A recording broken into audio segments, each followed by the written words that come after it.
ሰላም ቤተሰቦች እንዴት ናችሁ? ማንቹናውያን በሀገር ውስጥ እንደዚሁም በመላው ዓለም በሆናችሁ የምትከታተሉን የማንቸስተር ዩናይትድ ቤተሰቦች እነሆ ዛሬም ተገኘን። ጨዋታችን ነገ ነው የሚካሄደው። በእንግሊዝ ፕሪምየር ሊግ ጨዋታዎች ዛሬም ትላንትም ተደርገዋል፣ ይቀጥላሉ። ዩናይትድ ግን እስከ ነገ ምሽት 5 ሰዓት በኢትዮጵያ አቆጣጠር በዌስትሃምን በኦልድ ትራፎርድ የሚያስተናግድበት ጨዋታ ይጠበቃል። ከዚህ ጨዋታ በፊት ዛሬም የምናክልላችሁ መረጃዎች አሉ፣ አዳዲስ ነገሮች አሉ። ምንድናቸው እነኚህ ጉዳዮች የሚለውን መረጃዎቻችን መጀመሪያ ላይ የምንዳሰሳቸው ናቸው። ከዛ ውጭ ግን የያዝንላችሁ እንደ ወጣ ያሉ መረጃዎችን በተመለከተ ሶስት የዩናይትድ ተጫዋቾች በጥር የዝውውር መስኮት ላይ በሌሎች ክለቦች ልምድ እንዲያገኙ ተብሎ ሊለቀቁ ነው ተብሏል። በጣም ታለንት ያላቸው ልጆች ናቸው። እነሱን እናያለን። የዋናው ቡድን ተጫዋቾች አሁን እየተጫወቱ ያሉ ደግሞ 4 ሊለቁ ይችላሉ ተብሎ እየተጠቀሱ አሉ። አጠቃላይ 7 ተጫዋቾች ማለት ነው በጥር የዝውውር መስኮት ይለቃሉ ተብሎ የዝውውር ክፍተት ለመፍጠር ባጀት ለማመቻቸት ነው። እንግዲህ አንዳንድ ተጫዋቾች ስማቸው የተጠቀሰው እነማን ናቸው? እነሱን እናነሳለን። የክለቡ አመራሮች አንድ ትልቅ አማካይ ለማምጣት ጥር የዝውውር መስኮት ላይ ተዘጋጅተዋል ተብሎ ነው እንግዲህ አንዳንድ ስራዎችን ከወዲሁ እየሰሩ እንደሆነ በመነገር ላይ የሚገኘው እና የዘ አትሌቲክን ጋዜጣ መሰረት አድርገን ዩናይትድ አማካይ ክፍል ላይ ምን አይነት ፊርማዎችን ሊያደርግ ይችላል? ምንድን ነው ያሰበው አማካይ ቦታ ላይ? በተለይ አሁን የሚከፈተው የጥር የዝውውር መስኮት ላይ ዩናይትድ እስከምን ድረስ ሊሄድ ይችላል አማካይ ክፍሉን ለማጠናከር የሚለውን ያለውን ሪያሊቲ ኢቨን የተጫዋቾቹን ፍላጎት ሁሉ ሳይቀር የትኛው ተጫዋች ምን ይፈልጋል ከዩናይትድ ታርጌቶች መካከል ማለት ነው የሚለውን ልንመልስላችሁ እና ጥርት ያለ መረጃ ልንሰጣችሁ ተገኝተናል ቤተሰቦቻችን። ከዚህ ውጭ ደግሞ የማርከስ ራሽፎርድንን ወቅታዊ ሁኔታም ይዘናል። አብራችሁን ብቻ ስትቆዩ ቤተሰቦች ሌሎችም መረጃዎችን በውስጥ ታገኛላችሁ። እናንተ ብቻ ቪዲዮውን ላይክ እያደረጋችሁ እስከቻላችሁት ጊዜያችሁ፣ አቅማችሁ፣ ገንዘባችሁ እስከፈቀደ ድረስ እንድታደምጡ እንድትከታተሉን ነው መጋብዘው። መልካም ቆይታ። በ14ተኛ ሳምንት የእንግሊዝ ፕሪሚየር ሊግ ጨዋታ መደረጋቸውን ከትላንት ጀምሮ ቀጥለዋል እና ትላንት ያው በፕሪሚየር ሊጉ እንግዲህ በዩናይትድ ላይ ተጽዕኖ ሊያመጣ የሚችል ውጤት ተመዘገበ ከተባለ ሲቲ ማሸነፉና የሁለተኝነት ደረጃውን ይዞ ሲቲ በደንብ አድርጎ ማስጠበቁ ነው። ከሲቲ በቅርብ ርቀት ነን። ይህን ያህል ብዙ የተጋነነ ርቀት የለንም እውነት ለመናገር ከአርሰናል ነው አትሊስት ለዩናይትድ ራቀ ተብሎ በድፍረት ሊነገር የሚችሉ አሁን ባለው የሊጉ የደረጃ ሰንጠረዥ መሰረት ቤተሰቦች ግን የትላንቱን እንደው የሲቲን ጨዋታ ልናወራበት አይደለም። ዩናይትድ ነገር ነው ጨዋታ የሚያደርገው። ዛሬ ግን የዩናይትድንም ደረጃ ሊወስኑ የሚችሉ ጨዋታዎች ይደረጋሉ። በሊጉ በጣም ተጠባቂ የሆኑ ጨዋታዎች አሉ። ቶተናህም ትላንት ነጥብ ጥሏል፣ ኒውካስልም እንዲሁ ነጥብ ጥሏል። ይሄ ለዩናይትድ ጠቃሚ ይመስለኛል። አይ ቲንክ እድሉን የምንጠቀምበት ከሆነ እናሸንፋለን ብለን ነገ እናስባለን። በአውሮፓ ሻምፒዮንስ ሊግ ተሳታፊ የሚያደርገንን ደረጃ ይዘን ለማጠናቀቅ እየተፎካከርን ስለሆነ በጣም ወሳኝ ነው የሆነው የሌሎች ክለቦችን ፖቴንሻል የሆኑ ተፎካካሪ ክለቦችን ውጤት መመልከት። አሁን ወደ ነገው ዜና እንደው አንዳንድ መስማት ያሉባችሁ ጉዳዮች አሉ፣ የቡድን ዜናዎች አሉ። እነሱን ከማድረሴ በፊት ግን የብሩኖ ፈርናንዴዝ የሳምንቱ ምርጥ ተጫዋች ተብሎ ተመርጧል እና የሚያንስበት አይመስለኝም። ቤተሰቦቻችን በሁለተኛው አጋማሽ ዩናይትድ ክሪስታል ፓላስን እንዲያሸንፍ ትልቁን አስተዋጽኦ የተወጣ ተጫዋች ነው። ብሩኖ ፈርናንዴዝ የፕሪሚየር ሊጉ የሳምንቱ ምርጥ ተጫዋች በሚል በደጋፊዎች ተመርጦ እንደዚሁ ተሸልሟል ማለት ነው። ዩናይትድ እንደው ነገ ምሽት 5 ሰዓት ላይ ከሚያደርጋቸው ጨዋታ በፊት በኦልድ ትራፎርድ ላይ ማወቅ ያለባችሁ ነገሮች ምንድን ናቸው የሚለውን አሁን ለማየት ሞክራለሁ። ቤተሰቦች የዩናይትድ የዚህ ሲዝን አንድ መገለጫ ባህሪ በጣም አስገራሚ የሆነው ነገር ቲሙ ስንጨብጠው እንደው የማይያዝ አይነት ቲም እየሆነ አስቸግሮናል ዩናይትድ እና ትላንት ትንሽ ላስጠነቀቃችሁ ሙከራ እንዲሁ አድርጌያለሁ። ይሄ ማንቸስተር ዩናይትድ ፉሊ እንደው አምነ ነው በየጨዋታው ላይ በትክክል ዩናይትድ ይሄን ውጤት ይዞ ሊወጣል ይችላል ብለን የምንገምተው ዩናይትድ መሆን ከብዶታል እና የዩናይትድን ውጤት ከጥበቃ እና ከኤክስፔክቴሽን ውጭ እንደዚህ ሊሆን ይችላል። ዩናይትድ በእርግጠኝነት ይህን ጌም አሸንፎት ሊወጣ ይችላል። በእርግጠኝነት ዩናይትድ ይህን ጌም ደግሞ ሊሸነፍ ይችላል ብላችሁ አይነት የምትገምቱት ቡድን አይደለም ብዬ ስል ነበር። ምክንያቱም የፕሪሚየር ሊጉ አምና ሻምፒዮን ሊቨርፑልን አዌ ሄዶ በአንፊልድ ላይ አሸነፈ። እንዲሁም ቼልሲን የዓለም ክለቦች ሻምፒዮና የወርልድ ሻምፒዮን ናቸው። ቼልሲን እንደዚሁ በሜዳችን በኦልድ ትራፎርድ አሸነፍን። ያው በቀይ ቢወጣባቸውም ማለት ነው። ቀላል ድል አይደለም ቼልሲን ማሸነፍ። በኤቨርተንም እንዲሁ ቀይ ወጥቶባቸው ስላሸነፉን ማለት። ከዛ ውጪ የኤፍኤ ካፕ ሻምፒዮን የሆነውን ክሪስታል ፓላስ በሜዳው ለተከታታይ በርካታ ጨዋታዎች ያልተሸነፈን ቡድን እንዲሁ አዌይ ወተን አሸነፍን። አሁን ደግሞ ነገ የምንገጥመው ቡድን የካራባኦ ካፕ ሻምፒዮን የሆነውን ነው ማለት ነው። አይ ቲንክ ሲቲን በማሸነፍ የካራባኦ ካፕ ሻምፒዮን በመሆን ያነሳ ሲቲን አይ ቲንክ ወር ሊቨርፑል። ስለዚህ ዩናይትድ እንደዚህ የማይገመት ቡድን መሆኑን ትልቅ ማስረጃ ይሆናል ማለት ነው። በኤቨርተን በሜዳው ይሸንፋል። ደግሞ እንደዚህ አይነት ትላልቅ የሆኑ ጌሞችን በሜዳው አዌይም እየወጣ እንደው የአርሰናልም የመጀመሪያው ጨዋታ እድለኛ ቲሙ ስላልነበረ ነው እንጂ መሸነፍ የሚገባው ቲም አልነበረም። በዚህ መልኩ ውጤት ይዞ እየወጣ ይገኛል ማለት ነው እና ይሄን አንፕሪዲክተብል የሆነ በጣም እንደው ግራፉ ከፍ ዝቅ ያለ ቡድን እንቅስቃሴ ነው ዩናይትድ የሚያሳየን። በመሀል የትኛው ቲም እኮ ሊሸነፍ ይችላል። ሲቲም ይሸነፋል። አርሰናልም አይ ቲንክ አት ሰም ፖይንት የመሸነፍ እድል አለው። ተሸንፏል ደግሞ በዚህ ሲዝን። ከዚህም በኋላ ይሸነፋል አርሰናል።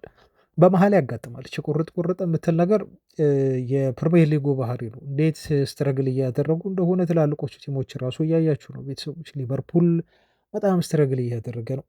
ብዙ ጎሎች ኮንሲድ እያደረገ ነው። በፕሪሚየር ሊግ ብቻ አይደለም በመላው አውሮፓ። እንዲሁም ሲቲ ትላንት ፉልሃምን ያሸነፈበት መንገድ በራሱ ምን ያህል ፉልሃም ነጥብ ላይ ያስጥል ሲቲን ተቃርቦ እንደነበር ያመላክታቸዋል።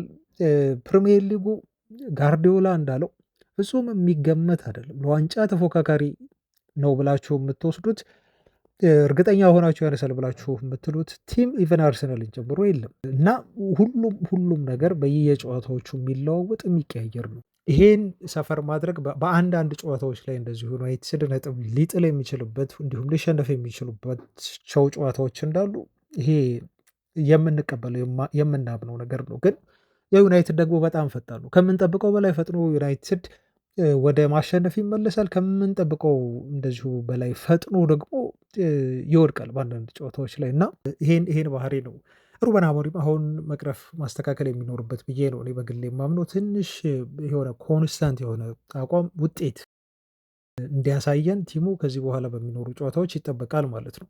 እንደው ከዌስትሃም በኩል ያው ዌስትሃምም ጥሩ ጊዜ እያሳለፈ አይደለም ቲሙ ታውቃላችሁ። የማይሰለፉ ደግሞ ተጫዋቾች አሉ። ለምሳሌ ሉካስ ፓኩዌታ ቡድኑ 2-0 በሆነ ውጤት ባለፈው ከሊቨርፑል ጋር ሲጫወት በተሸነፈበት ማለት ነው በቀይ ካርድ ስለወጣ የሚሰለፈው አይሆንም። ይሄ ለዩናይትድ የአማካይ ክፍል በተለይ መልካም ዜና ተደርጎ ሊወሰድ ይችላል። ግብ ጠባቂው ሉካስ ፋቢያንስኪ እንደዚሁ የጀርባ ችግር አለበት ተብሏል።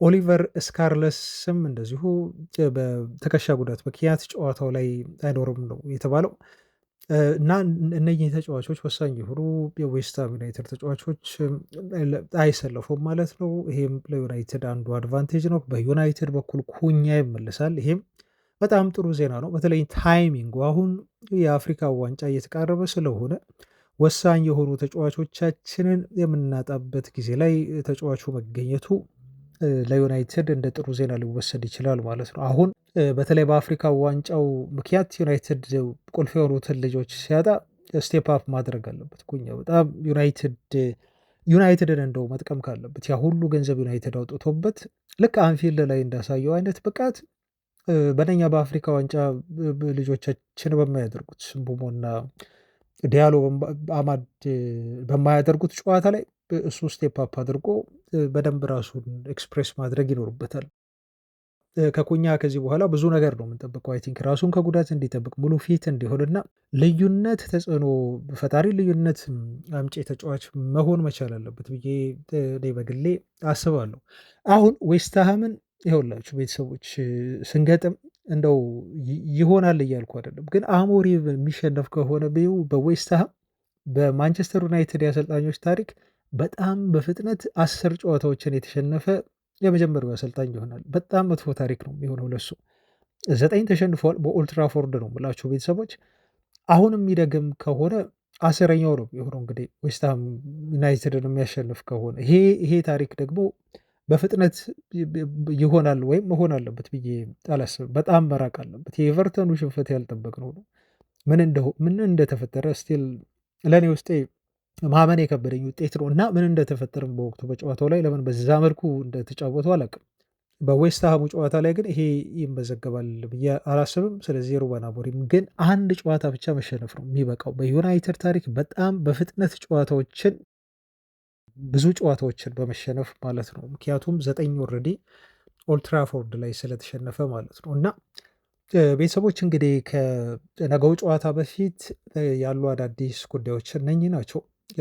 በጣም ጥሩ ዜና ምንድን ነው? ዩናይትድ አሁን ከቶፕ ፎር አራቅም፣ ቅርብ ነው። የአንድ ጨዋታ ልዩነት ነው። የዘንድሮ የፕሪሚየር ሊግ ፉክክር በጣም አስገራሚ ነው። ኢቨን ቶፕ ፎር ገብቶ ለማጠናቀቅ በጣም ብዙ ክለቦች ነው እየተፎካከሩ ያሉት አሁን ባለው የደረጃ ሰንጠረዥ መሰረት እና ዩናይትድ ለቶፕ ፎር ብቻ አይደለም ቅርብ፣ በነገራቸው ላይ ለ15ኛ ደረጃም ቅርብ ነው። ከ15ኛ ደረጃ 4 ነጥብ ነው ዩናይትድ ከፍ ብሎ ቁጭ ያለው። ይሄን ታውቃላችሁ ፋሚሊዎች? የሊጉ እኮ የዘንድሮ ፉክክር የሚያስገርም ነው። ለቶፕ ፎር በ4 ነጥብ እንዲሁ ተቀምጧል። እዛ ቶፕ ፎር ውስጥ ለመግባት 4 ነጥብ አካባቢ ወይ 3 ነጥብ አካባቢ ነው የቀረው ዩናይትድ። 15ኛ ለመሆን ደግሞ በ4 ነጥብ ብቻ ነው ማለት ነው ወደ ላይ ከፍ ብሎ የተቀመጠው እና በአንድ ጨዋታ ወደ ላይ በአንዴ ከፍ የሚያደርጋችሁ ይሄ ደረጃ ሰንጠረዥ ነው አሁን ያለንበት ሁኔታ ማለት ነው። በአንዴ ሮኬት ነው የምታደርጉ፣ ተነስታችሁ ወደ ላይ ትቀመጣላችሁ። አንድ ከተሸነፋችሁ ደግሞ ከስር ያለ ቲም እንደው ማሸነፋቸው አይቀርም። ብዙ ቲሞች ስላሉ እነሱ ደግሞ ወደ ላይ ወደ እናንተ ይጠጋሉ። እናንተ በፍጥነት የምትወርዱበት አይነት የደረጃ ሰንጠረዥ ላይ ነው የምንገኘው ማለት ነው። እና ነገው የኦልድ ትራፎርድ ጨዋታ ዩናይትድ እንደው በየትኛው መስፈርት ቢሆን 3 ነጥብ የግድ ማግኘት ያለበት ነው። ምክንያቱም ከዛ ቀጥሎ የምንጫወተው አዌ ከወልቭስ ጋር ነው። እርግጠኛ አይደለሁም አሁን አዌ ሄደን ወልቭስን እናሸንፋለን ብዬ እርግጠኛ ሆኜ ለማውራት አይደለም፣ ግን የወልቭስም ጨዋታ እንደው በመርህ ደረጃ 3 ነጥብ ማግኘት ያለብን፣ ከሁለት ተከታታይ ጨዋታዎች ዩናይትድ 6 ነጥብ ማግኘት ያለበት ጊዜ ላይ ሆነ ያለ ነው። የቼልሲው አማካይ ኢንዞ ፈርናንዴዝ ማንቸስተር ዩናይትድ የፕሪሚየር ሊጉን ዋንጫ ለማንሳት ከሚፎካከሩ ክለቦች መካከል አንዱ ነው ሲል አስተያየት ሰጥቷል። እና አርጀንቲናዊ አማካይ ስፍራ ተጫዋች እንግዲህ ስለ ቼልሲ ነው ኦፍኮርስ የተጠየቀው። አዎ የሊጉ የዋንጫ ተፎካካሪ ነን፣ ለምን ያ አይሆንም እና ተፎካካሪ መሆናችን እርግጥ ነው ሲል ከመለሰ በኋላ በዚህ ሲዝን ግን ብዙ ክለቦች ለፕሪሚየር ሊግ ዋንጫ ይፎካከራሉ ብሏል እና ሊቨርፑልን ጠቀሰ፣ ማንቸስተር ሲቲ ብሎ ከዛ በሶስተኛ ደረጃ ማንቸስተር ዩናይትድን የጠቀሰው ማለት ነው። እና እነኚህ ሁሉ ቡድኖች ወደ ቶፕ ለመምጣት በጣም እየታገሉ ያሉ ቡድኖች ናቸው ብለዋል። እንዲሁም ሌሎች ጠንከር ያሉ ቲሞችም ይገኛሉ ሲል ነው ኢንዞ ፈርናንዴዝ በዚህ መልኩ የገለጸው። አርሰናልን ደግሞ ጥሩ እየሰሩ ነው እና የዘንድሮ ብቻ አይደለም ባለፉት ዓመታትም አርሰናሎች በጣም ጥሩ ፉክክር አድርገዋል በሊጉ ብሏል። ሊቨርፑል ደግሞ ሁልጊዜም ቢሆን ሊቨርፑል ነው እና አንድ ቡድን ምረጥ ካልከኝ መምረጥ አልችልም እና በዚህ ሲዝን ፕሪሚየር ሊጉን ለማንሳት የሚፎካከሩ ክለቦች በርከት ያሉ ናቸው በሚል ነው እንግዲህ ዩናይትድን እንደ አንድ የፕሪሚየር ሊጉን ዋንጫ ለማንሳት የሚፎካከር ቲም ኢንዞ ፈርናንዴዝ የጠቀሰው ማለት ነው። እና እኔ ይህንን አስተያየቱን ሳይ በነገራችሁ ላይ አሁን ያየሁት እና የዩናይትድ ተጫዋቾች እንደዚህ ቢያስቡ ደስ ይለኛል። ደጋፊ ምንም ቢሆን ምኞቱ ነው እንግዲህ ቢጠጉ ቢፎካከሩልን ፕሪሚየር ሊጉን ዋንጫ እንደው ብናነሳ የትኛውም ደጋፊ ትልቁ ድሪም ያ ነገር ነው። ግን እኔ አሁን የዩናይትድን ሜንታሊቲ ደጋግመን እንደው ስላወራንበት ኢንዞ ፈርናንዴዝ የዩናይትድ አማካይ ስፍራ ተጫዋች ሆኖ እንደዚህ ቢያስብ በጣም ደስ ይለኝ ነበር። ያለውን የልጁን ሜንታሊቲ እወዳለሁ። እኔ በጣም ታጋይ ነው፣ በጣም ዋሪየር ነው። አርጀንቲናዎች ታውቃላችሁ ባይ ኔቸር በጣም እንደዚህ አይነት ባህሪ ያላቸው፣ እጅ አይሰጡም። 50% የእነሱ የእግር ኳስ ማጫወት ፓሽን ነው፣ መጋደል መዋደቅ ነው እና ለቲማቸው ያላቸውን ነገር በሙሉ ነው የሚሰጡት። እና አሁን ልጁ ያለውን ሜንታሊቲ እንግዲህ ያስቡ። ሜቢ እኮ የእኛ ተጫዋቾች እኮ ዩናይትድ ቶፕ ፎር ገብቶ ለማጠናቀቅ ብቻ ጥረት የሚያደርግ ቡድን አድርገው ሊያስቡት ይችላሉ። ሜቢ የኛው ተጫዋቾች ማለት ነው። ወይ ደግሞ የክለቡ አመራሮች ከዚህ በፊት እንደተባለው በሚስጥር እያሰቡ የሚገኙት ዩናይትድ ቶፕ 6 እንዲያጠናቀቅ ነው። በቃ የሆነ የአውሮፓ መድረክ ላይ እንዲሳተፍ ፈልገዋል ማለት ነው። ይሲ ኤንዞ ፈርናንዴዝ ግን ዩናይትድ የፕሪሚየር ሊጉ ሻምፒዮን ለመሆን አቅም አለው ቲሙ ብሎ ያስባል፣ ተፎካካሪ ነው ብሎ ያስባል። ይሄን የተናገረው ዝም ብሎ አይደለም፣ ያየውን ነገር ዩናይትድን ስለገጠመ እንዲሁም በርቀት ዩናይትድን እያየ ስለሆነ የታዘበው ነገር ስላለ ነው። ግን ዞሮ ዞሮ ይህን ስላለ ደስ ብሎኝ ሳይሆን ልጁ እንደው ሜንታሊቲ ስለምወድለት እና ይሄን አስተያየቱን ለመናገር ነው። የእኛስ ተጫዋቾች ምንድነው የሚያስቡት ስለ ማንቸስተር ዩናይትድ ሲዝኑ ሲጠናቀቅ ዩናይትድ የት የሊጉ ቴብል ላይ ያጠናቅቃል ብለው የሆነ የሚያስቡት የሚለው አይምሮዬ ውስጥ ስለመጣ ነው። ሜቢ የእነሱ ጥበቃ ደግሞ ፍጹም ዘንድሮማ በቃ የፕሪሚየር ሊጉን ዋንጫ ልናነሳ አንችልም የሚል ሜንታሊቲ ሊኖራቸው ይችላል። የዩናይትድ ተጫዋቾች ማለት ነው። በጣም ዊክ የሆነ ሜንታሊቲ ነው ያላቸው እንጂ በችሎታ ይሄ ስኳድ በራሱ የዩናይትድ ቶፕ ፎር ገብቶ ለማጠናቀቅ ከበቂ በላይ ነው። ስለ ዋንጫው ባላወራም ቤተሰቦቻችን ግን እግር ኳስ ላይ ምን ጊዜም ሜንታሊቲ እና ካራክተር አብላጫውን ድርሻ ይወስዳል። ትልቁን ድርሻ በእግር ኳስ ውጤታማ ለመሆን የታክቲክ ጉዳይ አንዱ ፋክተር ሊሆን ይችላል። የሲስተም ጉዳይ እንዴት ተደርጎ ይሄ ፎርሜሽኑ ሲስተሙ ላይ አሰልጣኙ ይተገብረዋል አንድ ፋክተር ሊሆን ይችላል። የተጫዋች አቢሊቲ ችሎታ ስኪል አንድ ፋክተር ሊሆን ይችላል። ትልቁ ግን እነኚህ ነገሮች እንዳሉ ሆነው በእግር ኳስ ውጤት የሚያመጣው ስፕሪት ካራክተር እና በጣም ጠንካራ የሆነ ሜንታሊቲ ነው። ይሄ ከሌለ በእግር ኳስ ምንም ነገር ሊፈጠር ይችላል ማለት ነው። አንድ ቲም የተለያዩ ኳሊቲ ያላቸውን ልጆች ይዞ ውጤት ሊያጣ ይችላል። የተለያዩ ሱፐርስታር ጋላክቲኮ የተባለ ቲም ሰብስበው እኮ ቲሞች ሲቸገሩ በደንብ ተመልክተናል። በፒኤስጂ ቤት ቤተሰቦቻችን ይሄን ሪያል ማድሪድም የሆነ ወቅት እንደዚህ ጀምሮ ነበር ጋላክቲኮ መሰብሰብ ግን ተቸገረ። ቲሙ አልቻለም። ቶፕ 11 የተባሉ የዓለም ቤስ ተጫዋቾችን ሰብስባችሁ ውጤት ሊያመጣ ይችላል። እግር ኳስ ስለ ቶፕ ተጫዋች ብቻ አይደለም። ቶፕ ተጫዋች ብቻ አይደለም። ቡድን ሲሰራ አውት ኦፍ እንግዲህ ከኳሱ ውጭ ብዙ የሚሰሩ ነገሮች አሉ። ይሄ የአእምሮ ጉዳይ ነው። ስፕሪት የካራክተር የሜንታሊቲው ጉዳይ ትልቅ ደረጃ ቦታ ስለሚይዝ ነው በእግር ኳስ ማለት ነው። ለዛ ነው ሩበን አሞሪም ሲስተሙ አይደለም እናንተ ሲስተም ትላላችሁ እንጂ የሲስተሙ ችግር ሳይሆን ዩናይትድ ያለበት የሜንታሊቲ ችግር ነው። ተጫዋቾቻችን ትልቅ የሆነ የሜንታሊቲ ዊክነስ ሰፈር አድርገዋል እና ያ ነው ትልቁ ችግሩ ብሎ አሞሪም ሲናገር የነበረው። ቀጥለናል። ለቤተሰቦች ብዙ መረጃዎች አሉኝ። ማርከስ ራሽፎርድን ዜና እንደው ላንሳ እዚህ ጋር ወደኛው ዜና ከማለፌ በፊት ራሽፎርድ በባርሴሎና ቤት ዘንድሮ የሚያስገርም ጊዜ እያሳለፈ ነው። ብዙ አሲስት አድርጓል። ብዙ ጎሎችን እንደው በጣም ብዙ ባይሆንም ግን አስቆጥሯል።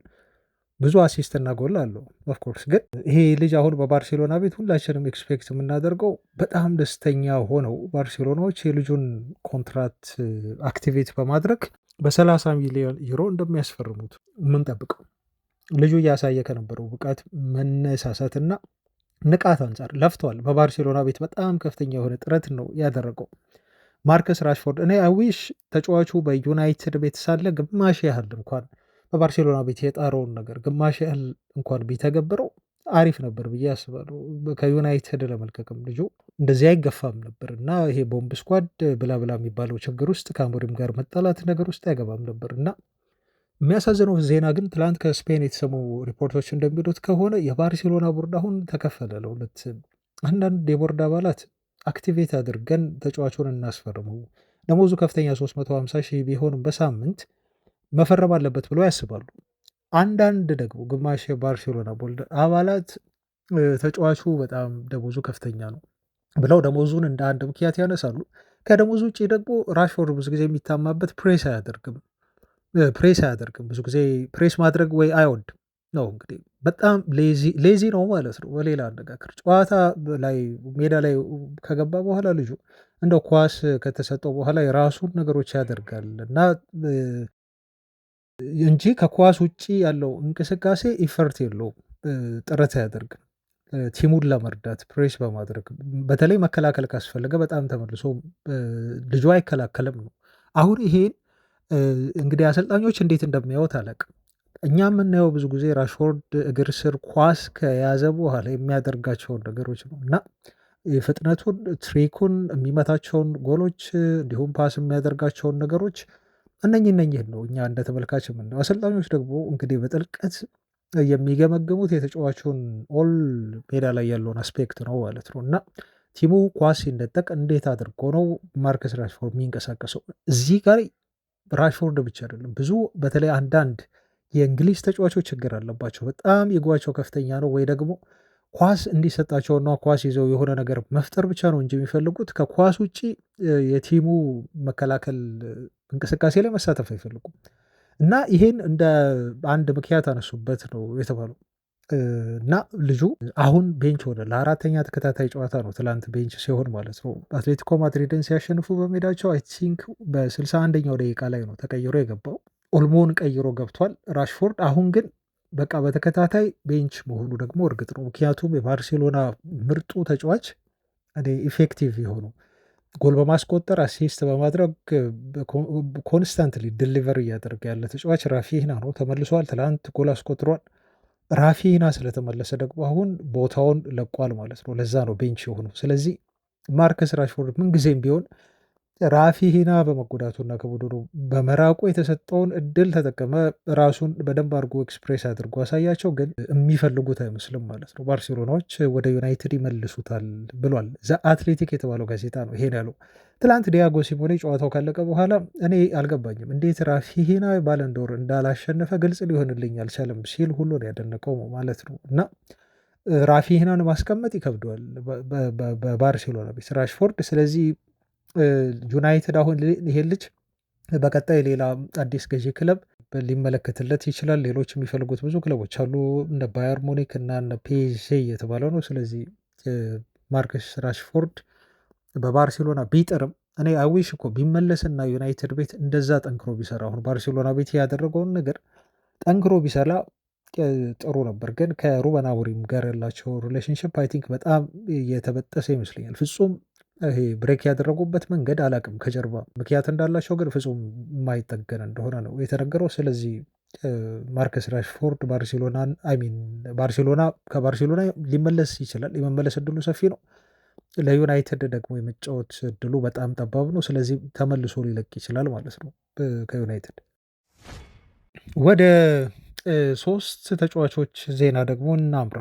የዋናው ቡድን ተጫዋቾች ናቸው። ኦፍኮርስ አንዳንድ ጊዜ ወደ ዩናይትድ ሁለተኛው ቡድን ያመሩና ጨዋታዎችን ያደርጋሉ። ምክንያቱም ፊትነሳቸውን ለመጠበቅ እንዲሁም ሻርፕ እንዲሆኑ በሚል ነው እንግዲህ ሩበን አሞሪም እነኝህን ተጫዋቾች ሲያስፈልግ ወደ ዋናው ቡድን እንዲሁም አንዳንዴ ወደ ታችኛው ቡድን ዩናይትድ ሁለተኛ ቡድን እየላኩ የሚያጫውቷቸው። አሁን ግን ተጫዋቾቹ ከነ ቡድኑን እንዲለቁ ሊያደርጓቸው ይችላሉ ቀጣይ ጥር የዝውውር መስኮት ላይ ተብሎ እነኚህ የዩናይትድ ከዋክብት ስማቸው ተጠቅሰዋል ማለት ነው። ከነኚህ ውስጥ አንዱ ቺዶ ኦቢ ነው። በነገራችሁ ላይ ቺዶ ኦቢ ከአርሰናል እንደመጣበት አመጣጥና ልጁ እንደተወራለት እስካሁን ድረስ የሆነ ተጽዕኖ መፍጠር ነበረበት በዋናው ቲም ውስጥ።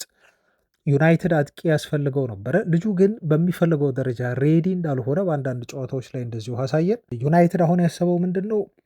ተጫዋቹ እንደው ወደ ታችኛው ቡድን ልኮ እንዲጫወት ከማድረግ ይልቅ በደንብ ኮምፒቲቲቭ በሆኑ ሊጎች ውስጥ አምርቶ በእንግሊዝ አንዱ ለአንዱ ክለብ ፈርሞ እንዲጫወት በውሰት ለማድረግ ነው ዩናይትድ በውስጥ የወሰነው ማለት ነው። እና 8 ያህል ጨዋታዎችን ቺዶ ኦቢ ተጫውቷል ባለፈው ሲዝን ተቀይሮ በመግባት ማለት ነው። ግን ለዋናው ቡድን በዚህ ደረጃ ተቀይሮ ጨዋታ ማድረጉ አምና አሞሪም ስህተት ነበር ብለው ነው የሚያስበው። ምክንያቱም ይሄ ልጅ ሬዲ አይደለም ብለው ያስባሉ። አሁን ለዩናይትድን ማሊያ ለብሶ በትልልቅ ጨዋታዎች ላይ ለመሳተፍና ተጽዕኖ ለመፍጠር ዝግጁ አይደለም ልጁ ብለው ነው አሞሪም የሚያስበው ማለት ነው። 2024 ኖቬምበር ወር ላይ ነው ከአርሰናል አካዳሚ ይሄ ልጅ ያስፈረም ነው።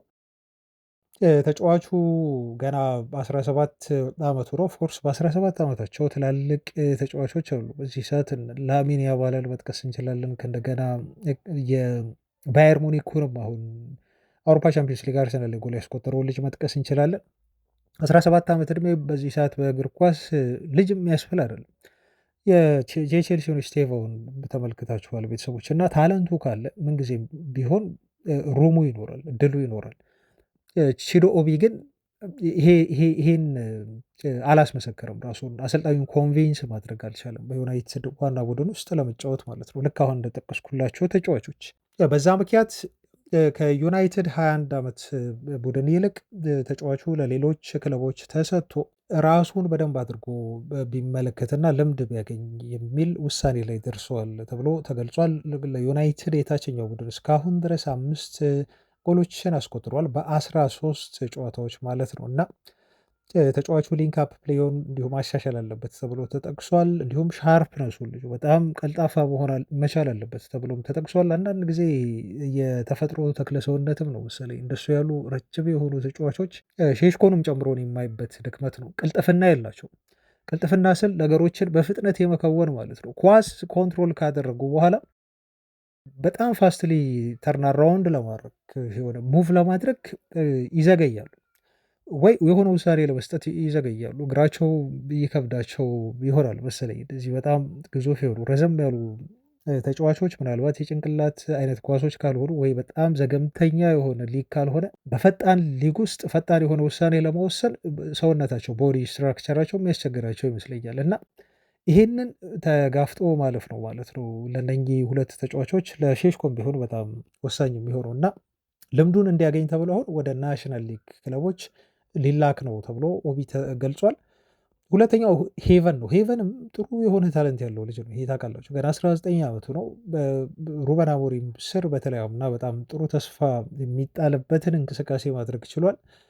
በዚህ ሲዝን ግን በጣም ጥቂት ደቂቃዎች ነው የተጫወተው። ኦልሞስት ወደ 158 ያህል ደቂቃዎች ነው የተጫወተው እና ባለፈውም የ2-1 የክሪስታል ፓላስ ድል ላይ ተጫዋቹ ሳይቀየር ቤንች ላይ ሆኖ ጨርሷል ማለት ነው እና ከሱ ቀድመው ጨዋታዎችን የሚያደርጉ ዩናይትድ ተጫዋቾች አሁን ብዙ አሉ እና እድል የማግኘት ነገሩ አሁን ይሄ ተጫዋች በጣም እየቀነሰበት ይሄዳል ከዚህም በኋላ ማለት ነው። ምክንያቱም ማርቲኔዝ አሁን ከጉዳቱ አገግሞ ተመልሷል። ፕላስ ሃሪ ማጓየርም አሁን አገግሟል ተብሏል። እነዚህ ሁለት ተጫዋቾች በጉዳት ከክለቡ ርቀው መሰለፍ ካልቻለ ደግሞ አስቡት እነኚህ ተጫዋቾች ካሉ ልጁ የመጫወት እድሉ በጣም በጣም ጠባብ ይሆናል ማለት ነው በዚህ ሲዝን። ስለዚህ ክለቡን ለቆ በጥር የዝውውር መስኮት ላይ ተጫዋቹ የመጫወት ልምዱን በሌሎች ክለቦች እንደው ቢያዳብር የሚል ውሳኔና ግምገማ ላይ ደርሰዋል። ሌሎች ቦታዎች ላይ ችሎታዎችን ዲቨሎፕ እንዲያደርግ አስበዋል እና ይልኩታል በውሰት ተብሏል።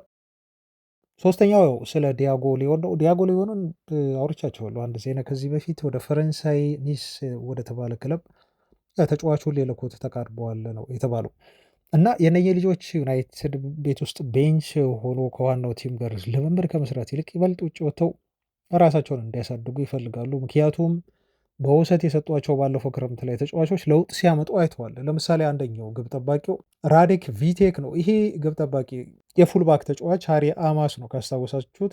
ይሄ ልጅ እድል አግኝቶ ለዩናይትድ ዋናው ቡድንም ተጫውቶ ነበር እና እነኚህ ሁለት ልጆች በፕሪሚየር ሊጉ ታችኛው ፉክክር ላይ ሻምፒዮንሺፕ ላይ ለብሪስተል ሲቲ እና ግብ ጠባቂው ለብሪስተል ሲቲ እንደዚሁም ሃሪ አማስ ለሼፊልድ ዌንስዴይ ነው እየተጫወቱ ያሉት። በጣም ምርጥ የሆነ ጊዜ እያሳለፉ ነው የሚገኙት። ስታታቸው በጣም ጥሩ እንቅስቃሴ እያደረጉ እንደሆነ ያሳያቸዋል። ዩናይትድ ተጠቃሚ ሆኗል ማለት ነው እነኚህ ልጆች በውሰት በመላኩ። እንደዚሁም ኢታን ዌስሌይ የተባለው የእንግሊዝ ብሔራዊ ቡድን ከ20 ዓመት በታች ተጫዋች አሁን 19ኛ ዓመቱ ነው።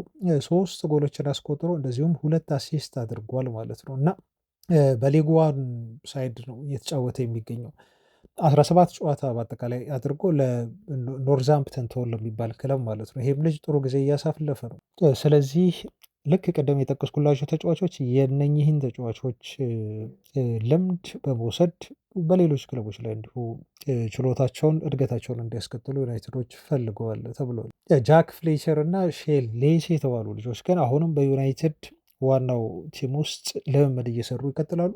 በአፍኮን ምክንያት ደግሞ ጥሩ የሆነ የመጫወት እድል ያገኛሉ ተብለው የሚጠበቁ ተጫዋቾች ናቸው። ጃክ ፍሌቸር የቀድሞ ዩናይትድ አማካይ አሁንና የአሁኑ የቡድኑ አሰልጣኝ አንደር 80 የፍሌቸር ልጅ ነው። ሼሌሲን ደግሞ ታውቃላቸው በዩናይትድ ዋናው ቡድን በተደጋጋሚ ልምድ እየሰራ ያለ ነው። የብሪያን ምቡሞን ቦታ በአፍሪካ ዋንጫው ምክንያት እንደው ይሸፍናል ተብሎ የሚጠበቅ ልጅ ነው። ቀጥለናል ቤተሰቦች። የዝውውር ዜናዎችን ደግሞ እንመልከት። የቅድመ ዝውውር መረጃዎች ናቸው። ተያያዥ ነገሮችም ይኖራሉ። በመሀል የምነግራችሁ አንዳንድ ጉዳዮች አሉ። ትላንት በጣም በርካታ ዜናዎች ወጡ።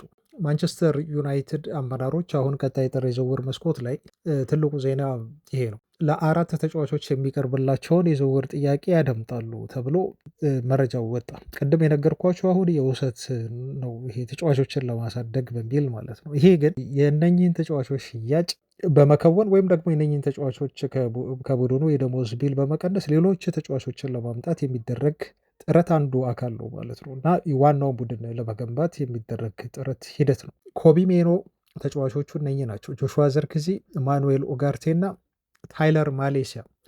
አሁን ለነኚህ ተጫዋቾች ዝውውር ዩናይትድ የትኛውም ክለብ ጥያቄ ይዞ የሚመጣ ከሆነ ከዚህ በፊት አያደምጠውም የተባለውን የኮቢ ሜኖን ሽያጭ ሁሉ ክለቡ ሊያስብበት ነው ተብሎ ተነግሯል። ይህ የሚነግራችሁ በጣም ክሊር የሆነ አንድ ነገር አለ። ሜኖ የሩበን አሞሪም ፍላጎት አይደለም ማለት ነው። ይህን ነገር በተደጋጋሚ አሁን እንደው መናገር እፈልጋለሁ፣ ማረጋገጥ እፈልጋለሁ። ሩበን አሞሪም ኮቢ ሜኖን በፍጹም አልፈለገውም። ይሄ የልምምድ ጉዳይ፣ የታክቲክ ጉዳይ፣ የፎርሜሽን ወይ አጨዋወት ላይ ተስማሚ ስለመሆን አለመሆን ጉዳይ አይደለም። ይሄ ፐርሰናል ቴስት ይመስለኛል። በቃ ልጁ ያሉት ኳሊቲዎች አላቅም። እኔ ስነ ምግባር ችግር አለበት ብዬ አላስብም ኮቢ ሜይኖ። አንዳንዶች ፐርሰናል ያደርጉታል። ሩበን አሞሪም ይሄን ልጅ ለምንድን ነው እንትን የማይሉት ብለው ብዙ ኖይዝ ያነሳሉ። በነገራችሁ ላይ በጣም ብዙ ኖይዝ ነው ያሉ በኮቢ ሜይኖ ጉዳይ እና እኔ የምረዳው አንደርስታንድ የማደርገው ኖይዝ ነው። ምክንያቱም ይሄ ልጅ እንግዲህ ከእንግሊዝ ብሔራዊ ቡድን ጋር ፍጻሜ ሁሉ ትልቅ መድረክ ላይ ፍጻሜ ሁሉ መድረስ የቻለ ልጅ ነው። ከጥቂት ዓመታት በፊት ልጁ ምናልባት በእንግሊዝ ፕሪሚየር ሊግ እንግሊዝም እንደው ካፈራቻቸውና ትልቅ ተሰጥኦ ያለው ተጫዋች እየመጣ ነው ብለን የምንናገርለት ልጅ ነበር። አምና ደግሞ በጣም አንዳንድ ጨዋታዎች ላይ ቀይሮ እንዲሁ እያስገባው የሆነ ቅጽበታዊ ጎሎችን ሲያስቆጥር ነበር ልጁ። ለምሳሌ ሊዮን ላይ ያስቆጠራትን ጎል ፍጹም አንረሳም። በዩሮፓ ሊግ ዩናይትድ ፍጻሜ ላይ ደርሶ ባይሳካለትም እና የኮቢ ሜይኖን ታለንት እንደው ሁላችንም ስለምናውቀው ያየነው የባከነ ልጅ ስለሆነ ቁጭቱ አለ እና ብዙ የዩናይትድ ደጋፊዎች አሞሪም ላይ ጥያቄ ያነሳሉ። ወጣት ታዳጊዎችን ማሳደግ ላይ ችግር አለበት የሚለውን አንስተው ልክ ኮቢ ሜይኖን ነው ምሳሌ አድርገው የሚጠቅሱት ማለት ነው። እና ይሄ ሁሉ ኖይስ፣ ይሄ ሁሉ ተቃውሞና አሞሪም ላይ የሚሰጥ ክሪቲክስ ተቀባይነት ያለው ደጋፊ እንደዚህ ሲል ገልጾታል። አስቡታል ኮቢ ሜይኖ ክሪስታል ፓላስ ተጫዋች ቢሆን ኖሮ አለ ታውቃላችሁ አሁን አደም ዋርተን እና ኮቢ ሜይኖ በእንግሊዝ የታችኛው ብሔራዊ ቡድን አብሮ ተጫውተዋል። ከዛ በኋላ ኮቢ ሜይኖ አድጎ ለዋናው ቡድን እንዲሁ ተጫወተ። እስከ ፍጻሜ ድረስ መሄድ ቻለ ማለት ነው። እንግሊዝ ረዳ እንግሊዝን። ዋርተን ግን እድገቱን አስቀጠለ። ያኔ እንደውም በፓላስ ብዙ የሚታይ ልጅ አልነበረም። ፓላሶች ግን እምነት ስለጣሉበት ልጁ ላይ በተደጋጋሚ የመሰለፍ እድል ሰጥተውት ያለፉትን ዓመታት እያጫወቱት ልጁን ዲቨሎፕ ሲያደርጉት ኮቢ ሜይኖን ግን ዩናይትድ ከዛ ቅጽበት በኋላ እንዲጠፋ ነው ያደረገው። ተከታታይ መጫወት እድል እያገኘ አይደለም ልጁ። ኦፍኮርስ በመሀል ጉዳቶች ምናምን አሉ እና የዛ ደጋፊ ነው ያየሁት። አሁን ደጋፊ ክርክር ምንድን ነው እስቲ ያስቡታል። አሁን ፓላሶች እድል ስለሰጡትና በደንብ ስላሳደጉት ዋርተንን ለመሸጥ 100 ሚሊዮን ፓውንድ ነው እነሱ የሚጠይቁት አለ።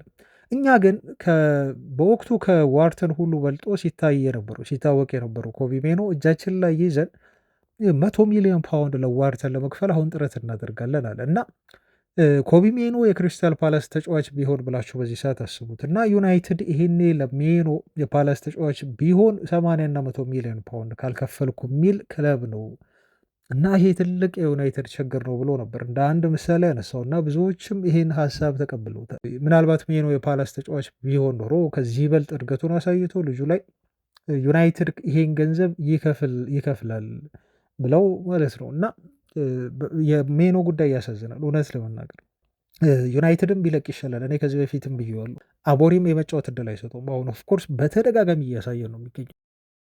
ትልቁ ነገር ግን አሁን እየመጣ ነው። ትልቁ ነገር ምንድን ነው? የአፍኮን አለ እነ ብሪያን ምቦሞና እና አማድ ሲሄዱ አያችሁ ብሩኖ ፈርናንዴዝ ወደፊት ይገፋል። ምክንያቱም 10 ቁጥር ቦታ ላይ ያሉን ተጫዋቾች እዛ 3 ብቻ ናቸው፣ በጣም ውስን ይሆናሉ። ሜሰን ማውንት አለ አሁን አጥቂውም ስለተጎዳ ማለት ነው። ማነው ስሙ? ቤንጃሚን ሼሽኮ። ስለዚህ 10 ቁጥሩን ቦታ ሚና የሚወጡት ብሩኖ ፈርናንዴዝ እና ማቲያስ ኩኛ ናቸው ማለት ነው።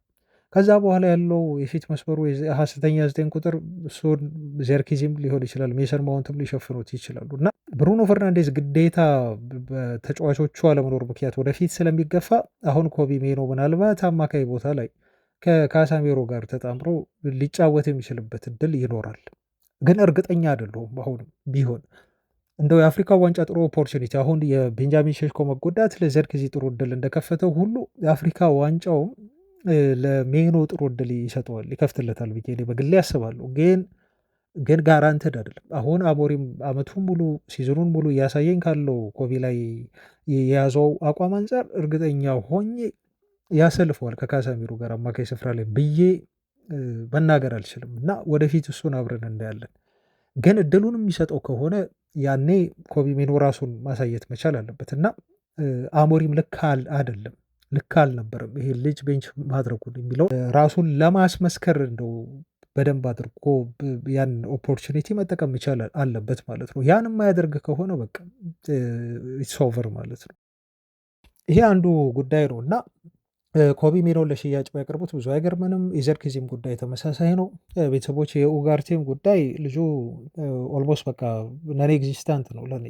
በጣም እኮ ነው የሚያስገርመኝ። ዩናይትድ እኔ የምጸልየው እንዳይጎዳበት ነው ተጫዋች። ለምሳሌ እንደ ካዛሚሮ አይነት ተጫዋች ጉዳት፣ እንደ ብሩኖ አይነት ተጫዋች ጉዳት አይድረስበት እንጂ የሚሆንን ተጫዋች እኮ የለም። ቤተሰቦቻችን አስባችሁታል? ካዛሚሮን በጣም በጥንቃቄ መያዝ መቻል አለበት። በጣም በጥንቃቄ ዋይዝሊ። እሱ ከተጎዳ ኡጋርቴ በፍጹም ስቴፕ አፕ ማድረግ አይችልም፣ አሁን ባለበት ሜንታሊቲ ማለት ነው። ልጅ ኦልሞስት የለም። እነኚህ ልጆችን ለመልቀቅ ዩናይትድ ጥር ላይ ማሰቡ አግባብ ነው ብዬ ነው ማስበው። አሁን እነኚህን ተጫዋቾች ከለቀቁ ነው የተባለው። እንግዲህ ሪፖርቱ የሚለው ምንድን ነው?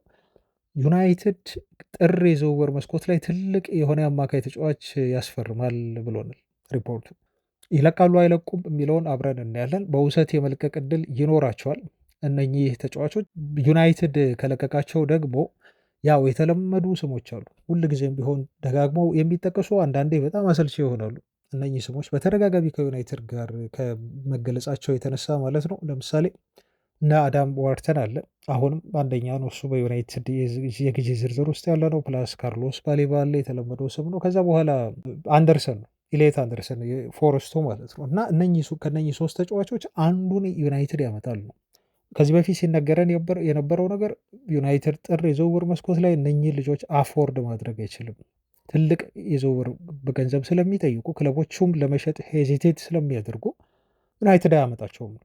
አሁን ግን ዩናይትድ ጥር ላይ ትልቅ ፈራሚ ማምጣት እንዳለበት አማካይ ቦታ ላይ ዩናይትድ የወሰነ ነው የሚመስለው እና ክለቡ በዚህ መልኩ አቅዶ እየተንቀሳቀሰ ነው ዜናው፣ ትልቁ ዜና። ችግሩ ግን አሁን በርካታ ተፎካካሪ ክለቦች ዩናይትድ ላይ እየመጡ ይገኛሉ። ወይም ደግሞ ተጫዋቾቹ በራሳቸው ሌላ ዓላማ ሌላ ታርጌት ይዘው እየመጡ ነው። ለምሳሌ አዳም ዋርተን ከዚህ በፊት ነግሬያቸዋለሁ፣ አውሮፓ ቻምፒዮንስ ሊግ የሚሳተፍ ክለብ እያለ ነው። ትልቁ የሚያስቸግረው ነገር ይሄ። ኢሊየት አንደርሰን ደግሞ ትላንትናና ሰሞኑን በወጡ ዘገቦች መሰረት ለማንቸስተር ሲቲ እንደው መጫወት ይፈልጋል ተባለ። ምርጫ ከቀረበለት ክለቦችን ካስመረጡት ይሄ ክለብ ይፈልጋል ከተባለ ወደ ሲቲ ለመሄድ ተጫዋቹ ሬዲ ነው። ይሄ ትልቅ ለዩናይትድ ትልቅ የሆነ ዋርኒንግ ነው ማለት ነው። አያቸው አሁን ዞሮ ዩናይትድ ሳይፈልግም ቢሆን ግዴታ የባሌባ ዝውውር ላይ ትኩረት ማድረግ አለበት ማለት ነው። ምክንያቱም በጣም ዲስፓሬትሊ ዩናይትድ እንድንፈልገው ለዩናይትድ ለመጫወት ፍላጎት ያለውና ዩናይትድን ብቻ ብሎ እየጠበቀ ያለ ልጁ በግል ተስማምቶ ማለት ነው። እና ሌሎቹን ስትዋቸው የራሳቸው ኢንተረስት አላቸው። ቅድም እንደነገርኳቸው ዋርተን ሻምፒዮንስ ሊግ፣ ኢሌት አንደርሰን ደግሞ ሲቲ። በቃ የዩናይትድ ኦፕሽን እየጠበበ ነው። ስለዚህ ቶሎ ብሎ ዩናይትድ አክት ማድረግ መቻል አለበት። አንደኛ እስከ ክረምት የሚጠብቅ ከሆነ አሁን ቅድም ያልኳቸው ክለቦች ሲቲም በደንብ ገብቶ ዝውውሩ ላይ አንደርሰንን ሊወስደው ይችላል። ዋርተንም እንደዚሁ አውሮፓ ሻምፒዮንስ ሊግ አንሳተፍ አናቅም። ስለዚህ አስቸጋሪ ይሆናል ማለት ነው እና ጥር ላይ ግን እንደምንም ብላችሁ ክለቦቹን ካሳመናችሁ ተጫዋቾች እና ከክለቦች ጋር ከተስማማችሁ ተጫዋቾች እምቢ ሊሉ አይችሉም። ያው መምጣታቸው አይቀርም ማለት ነው እና የክረምቱን ፉክክር ትቀንሳላችሁ።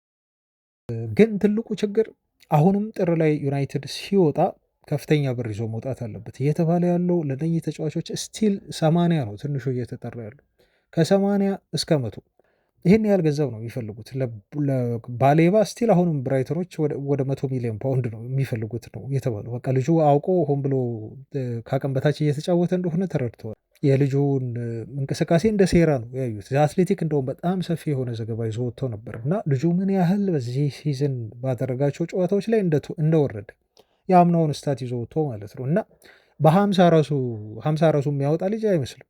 በጣም አቬሬጅ የወረደ አቋም ነው እያሳየ የሚገኘው ማለት ነው። ብራይተኖች ግን እንዲህ ቢሆንም አሁንም ከ100 ሚሊዮን ፓውንድ በላይ በታች አንሸጠውም፣ ይህ ልጅ 100 ነው የምንፈልገው እያሉ የሚገኙት ማለት ነው እና ዩናይትድ እንደዚህ አይነት ፈተና ገጥሞታል። ቶተንሃም እየገባ ነው በእነኚህ ተጫዋቾች ፉክክር ላይ።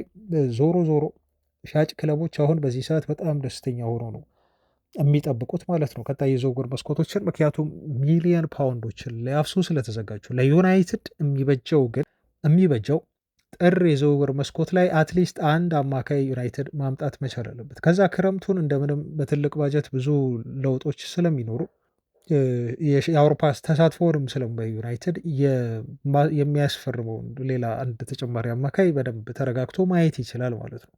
እና ለምሳሌ አንደርሰንን አሁን እንደምንም ባጀቱ አለ። ምክንያቱም ለባሌባ ክረምት ላይ ሊወጡ የነበረው ገንዘብ አለ፣ አልተነካም በነገራችሁ ላይ። ስለዚህ የባጀት ጉዳይ አይጠይቅም እዚህ ጋር አሁን ዩናይትድ ገንዘብ ያጣል ምናምን ብላ ብላ የሚባልበት ሁኔታ ላይ አይደለም የሚገኘው እና ጊዜያዊ መፍትሄ የሆኑ አማካዮችም አሉ በአንደርሰን ላይ። እነኚህን ጊዜያዊ መፍትሄ የሆኑ አማካዮችን ደግሞ ዩናይትድ ቢጨምር ቲሙ ይስተካከላል። ሻምፒዮንስ ሊግ ራሱ በደንብ ገብቶ ማጠናቀቅ ይችላል ደረጃ ይዞ ማለት ነው። በኮነር ጋላገር ላይ ደግሞ ምን ተወራ ቤተሰቦቻችን? አሁን በፕሪሚየር ሊጉ ፈላጊ ክለቦቹ ዩናይትድ ብቻ አይደሉም የተባለው፣ ኒካስል አለ፣ ኤቨርተን አለ፣ አሁን ደግሞ ቶተናም ተቀላቅሏል እና ልጁ አትሌቲኮ ማድሪድን የሚለቅበት ዋጋ በ10 ሚሊዮን ዩሮ ቀንሷል። 28 ሚሊዮን ፓውንድ ወይንም 30 ሚሊዮን ዩሮ ብቻ ይህን ተጫዋችን ለማስፈረም በቂ ነው የተባለው። 25 ዓመቱ ነው።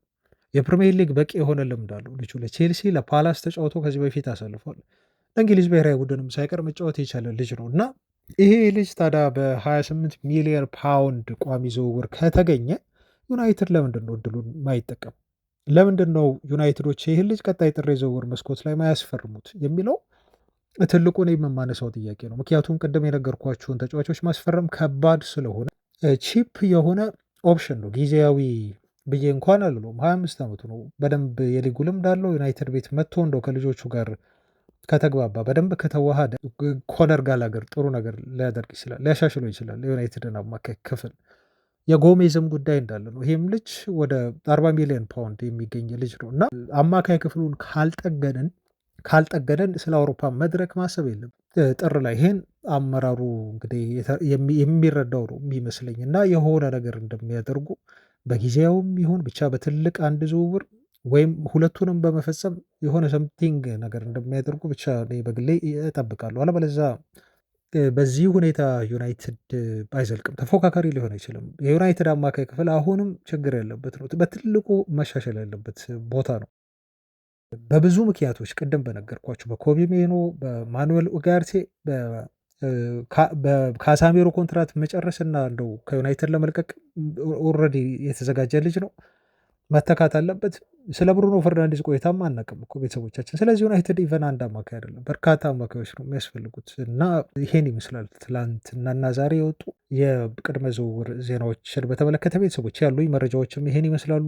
አብራችሁኝ ስለሆናችሁ ስለተከታተላችሁኝ እጅግ ከልብ አመሰግናለሁ። ነገ በተለያዩ አዳዲስ ጉዳዮች ደግሞ አገኛችኋለሁ። እስከዛ ሰላሙ ነው ባይ